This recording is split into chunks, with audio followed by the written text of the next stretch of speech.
Hi friends, இன்றைக்கி நம்ம எங்கே வந்திருக்கோன்னா சிவகாசியில் உள்ள ரிஷி காலண்டர்ஸ்க்கு தான் வந்திருக்கோம். நம்ம எல்லாருக்குமே தெரியும் சிவகாசியை பொறுத்தவரை பட்டாசு தான் ஃபேமஸ்னு. ஆனால் சிவகாசியில் காலண்டர்ஸும் ஃபேமஸ் தான் அப்படின்றதுக்கு இந்த ஆஃபீஸ் ஒரு நல்ல எக்ஸாம்பிளாக இருந்தது.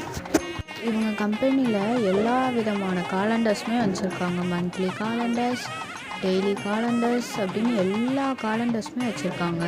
காலண்டர் சீசன் முடிஞ்ச உடனே அவங்களோட ஸ்டாஃப்ஸ் எல்லாருக்கும் நன்றி சொல்கிற மாதிரி விருந்து கொடுப்பாங்க. அதை தான் இந்த வீடியோவில் நம்ம பார்க்க போகிறோம். வாங்க வீடியோக்குள்ளே போகலாம்.